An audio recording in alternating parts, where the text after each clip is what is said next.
பற்றி அவர் சொன்னார். வைரமுத்து தலைமுறை தாண்டியவர் என்று.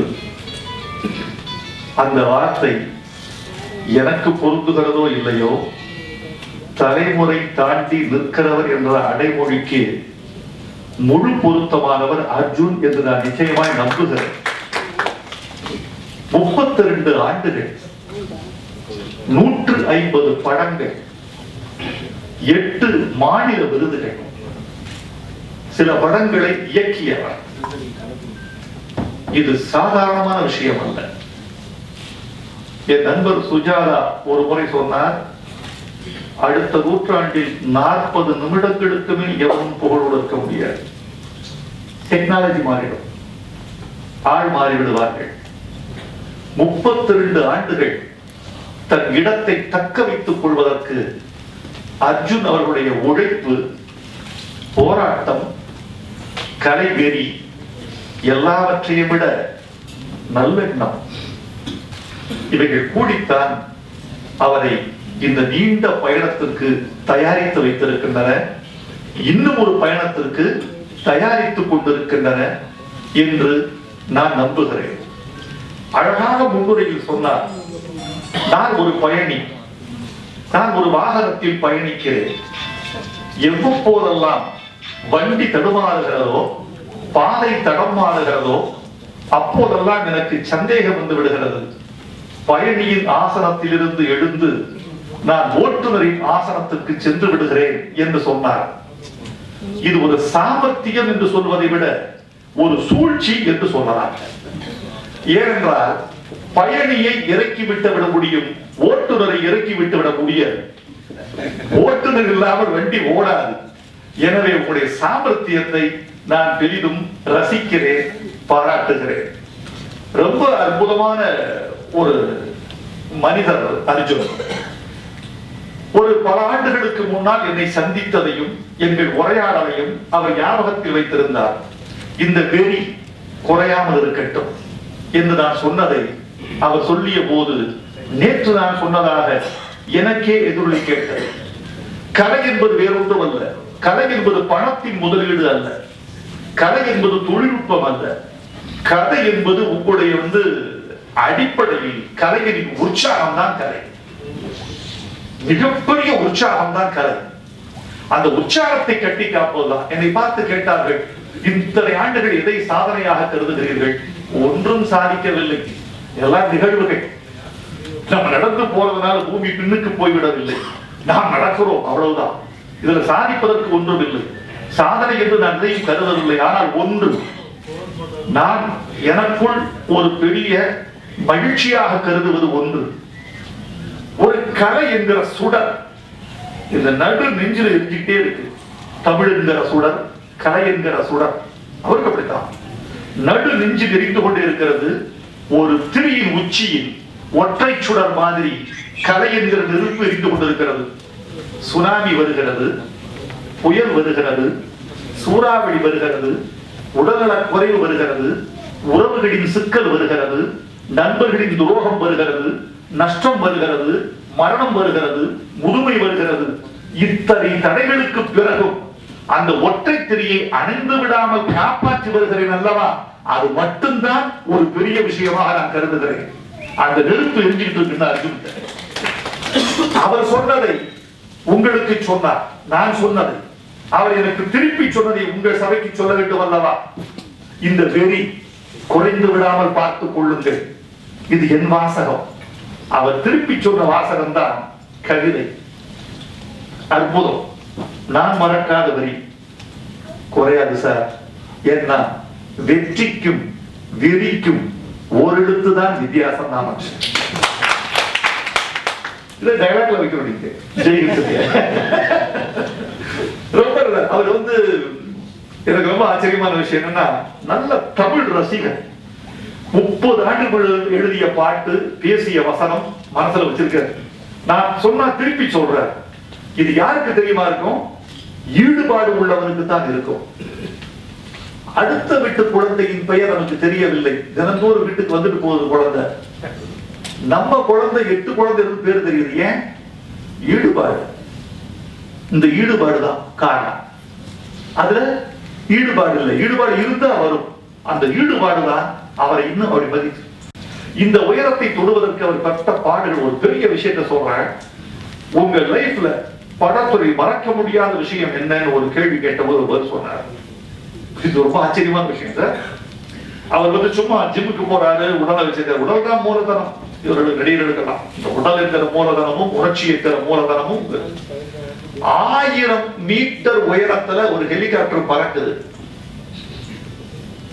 அந்த ஹெலிகாப்டருடைய படி கம்பி இருக்கு இல்லையா, அதை பிடித்துக் கொண்டு 1000 அடி உயரத்தில் பறக்கிற ஹெலிகாப்டர்ல பறக்கிறார் அர்ஜுன். எந்த விதமான சேஃப்டி பெல்ட்டும் இல்லாம விரண்டு போயிட்டு அந்த விஷயத்தை அவர் போய் சொல்ல மாட்டார். ரொம்ப நேர்மையான, எனக்கு ரொம்ப பிடிச்சது. மிக சினிமாவில் நேர்மைக்கு பஞ்சம் அதெல்லாம் இல்லை. இப்ப நவீனமான உலகத்தில் எல்லாம் நல்ல உலகம் வந்திருக்கு. நான் பார்க்கிறேன், நான் பார்த்து வர்றேன்.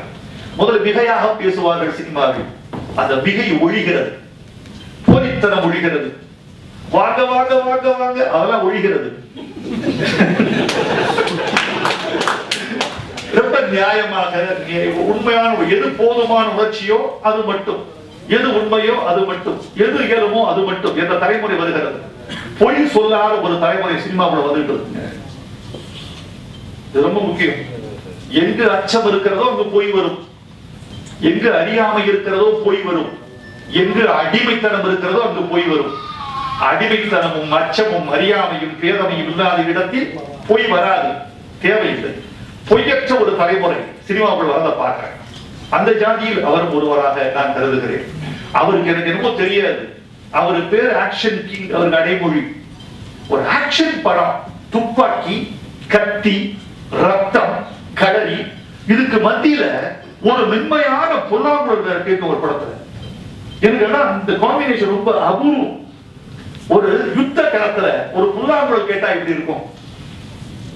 ஒரு மருத்துவமனையில எல்லாம் முனையிட்டு இருக்கிற போது ஒரு கிட்டார் கேட்டா இப்படி இருக்கும். அந்த மாதிரி ரத்த கிணறுக்கு மத்தியில ஒரு அற்புதமான பாட்டு போடுவார். அது அப்படியே மனச கவ்வும். 100 ஆண்டுக்கு ஒரு முறை பூக்கின்ற பூவல்லவா மறக்க முடியுமா? நன்றி சொல்லி பாடுவேன் மறக்க முடியுமா? மலரே மௌனமா மறக்க முடியுமா? கருணாங்கிற படத்துல போயிட்டு இருக்காங்க. அதுக்கு பத்தி ஒரு பாட்டு. அந்த பாட்டை பற்றி ஒரு தகவல் பத்திரிகைகளுக்கு சொல்ல வேண்டும். எல்லாரும் முகம் தெரிந்தவர்கள், என் குடும்பத்தில் ஒருவராக இருக்கிற பலர் வந்திருக்கிறீர்கள். இது பெரிய சொற்பொழிவு மேடையாக மாற்ற விருப்பமில்லை. அர்ஜுனை பற்றி பேசுவதற்கு எனக்கு சந்தர்ப்பம் இல்லை. ஒரே ஒரு மேடை தான் கிடைத்தது. முதல்வன் வெற்றி விழாவில் நான் அர்ஜுனை பற்றி பேசினேன். பேசுகிற போது சொன்னேன், மனிதன் 40 வயதெல்லாம் அழகா இருப்பான், பெண்கள் 17-24. மனிதன் 40 வயசுலாம் சரியா இருக்கும். சிவாஜி எம்ஜிஆர் பாருங்க, 40-41 தான் அவர் சரியா இருப்பான். 40 வயசு நாடோடி எம்ஜிஆருக்கு பாசமலர் அது ஒட்டித்தான். 40-41 வயசு தான் சிவாஜி. அப்ப அந்த வயதுல முதல்வன் இருந்தார். அழகுன்னா அழகு. அர்ஜுன் படங்கள்லயே மிக அழகாக இருந்தது முதல்வன். அதுக்கு கேமராமேன் காரணம் மட்டுமல்ல, சங்கர் காரணம் மட்டுமல்ல, அவரே காரணம். அத சொன்ன இப்படி ஒரு கேரக்டர் கிடைக்க இவ்வளவு கொடுத்து வச்சுக்கூடாது. இத்தனை படத்துல நடிச்சாரு அவரு. இந்த படத்துல நடிக்க வந்திருக்காரு முதல்வன் படத்துல. நான் சொன்னதுல கலீல் ஜிப்ரான் ஒரு கவிதை எழுதியிருப்பான். செல்மா கராமிங்கிற பெண்ணை 21 வயதுல சந்திப்பான். அழகி, ஒரு தெரித்து விழுந்த சொர்க்க துண்டு, ஒரு ஆடைக்கு சிற்பம். அவன் ஒரு 17 வயது தாமன். அவளை பார்த்துட்டு அப்படியே மிரண்டு நிப்பா. செல்வா கராம் பனியில் செதுக்கப்பட்ட ஒரு சிலை, ஒரு 6 அடி தெப்பம் அப்படி இருக்கும். இதை பார்த்துட்டு ஐயோ என்ன, எனக்கு வயது 21 வயசோட நான் பார்த்துட்டேன். பெண்ணே, 21 கோடைகளையும் 21 வசந்தங்களையும் தாண்டி நான் ஓடி வந்தது உன்னை பார்க்கத்தானா, இருக்குத்தானா? 29 கோடைகளை தாண்டி 20 தாண்டி வந்திருக்கேன்.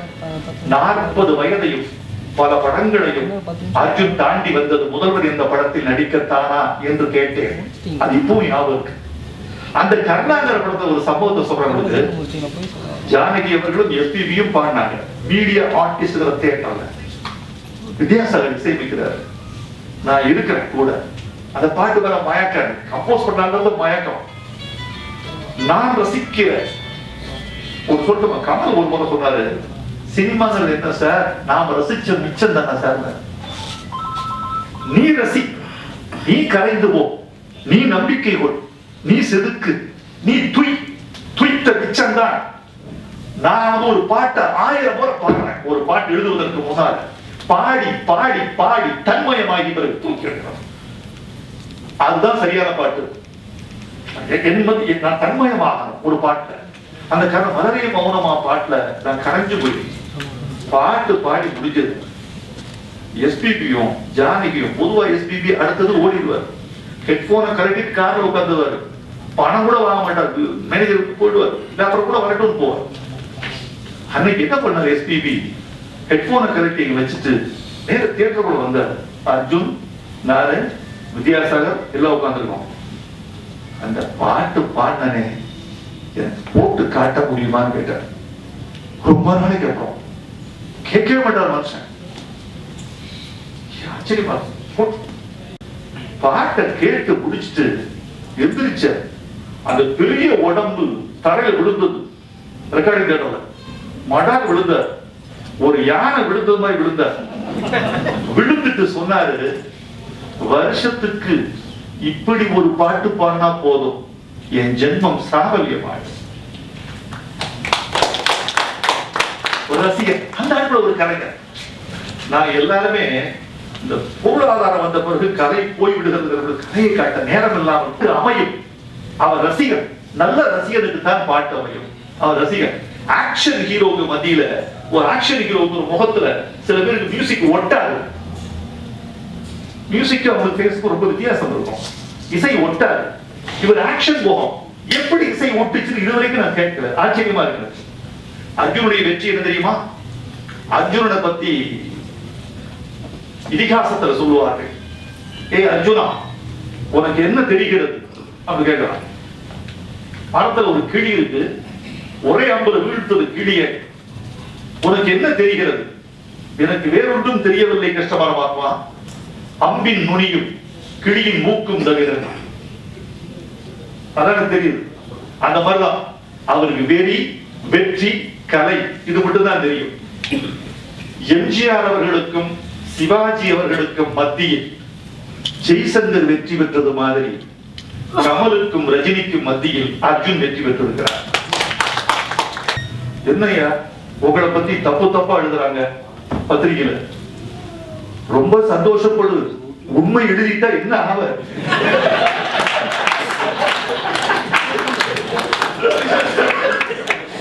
ரொம்ப பிரமாதம், எப்படிதான் பிடிக்கிற சித்திக்கிறார். அந்த இவர் சர்ச்சைக்கு ஆளான மனிதர். நிறைவாக ஒன்று சொல்ல வேண்டும் என்று ஆசை, பேச ஆசையா இருக்கு, போகும் அவருக்கு பத்தி சொல்லணும். இந்திய நாட்டுப்பற்றை சிறையில் விதைத்தார். அது பற்று உண்மையாக இருக்கு, சும்மா வணிக சந்தைக்கான தலைப்பு அல்ல. நாட்டுப்பற்று இயல்பாக இருக்கிறது, கவனிச்சிருக்கேன். அவரு இந்தியா மாதிரி தான். இந்தியா அனாவசியமாக இன்னொரு நிலத்தை ஆக்கிரமிக்காது, தன் நிலத்தில் அங்குலத்தையும் இழந்து விடாது. இன்னொருத்தருடைய சந்தையை அவர் கவர்வதில்லை, தன் சந்தையை விட்டுக் கொடுப்பதில்லை. இதுதான் அர்ஜுன். வெற்றி பெறுவார். அந்த வெற்றிக்கு பக்கத்தில் நாங்கள் இருப்போம், நீங்களும் இருங்கள். நன்றி.